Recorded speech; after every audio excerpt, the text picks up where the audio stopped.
यार ना उन्हीं को चाह तो 60। अच्छा सही ठीक है हाँ हाँ बस ले देना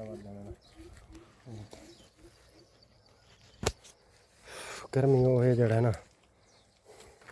अस्सलाम वालेकुम जानू, क्या हाल है? ठीक है, तबीयत से ठीक है? शहजादा देदा भी हैं ये हालत थाइयां खड़ियां पंगर पानी ते गर्मी ना घा वड्डा है। हुण मैं जवान को आखे तू घा सट ते उहदे तो बाद घा टोक ते सट्टू ई वजह तो वल जाना ना एक ਧੁੱਪ 'ਚ ਮੂੰਹ ਨਾ ਲਕੋਇਆ ਕਰ ਪੁੱਤਰਾ, ਕਿਉਂਕਿ ਮੁੰਡਿਆਂ ਦਾ ਹੁਸਨ ਨਹੀਂ ਕਮਾਈ ਦੇਖੀ ਜਾਂਦੀ ਆ। ਚਿਹਰੇ ਦੀ ਚਮਕ ਤਾਂ ਕੁਝ ਵੇਲੇ ਦੀ ਹੁੰਦੀ ਏ, ਪਰ ਮਿਹਨਤ ਦੀ ਚਮਕ ਉਮਰ ਭਰ ਨਾਲ ਰਹਿੰਦੀ ਏ।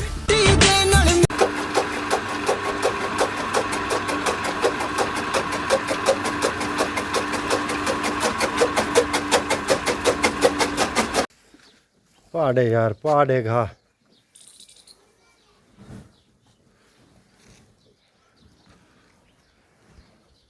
आओ जी चट्टां दा काम मुक गया, माल को घा शा पै गया, बस हुण सुकून।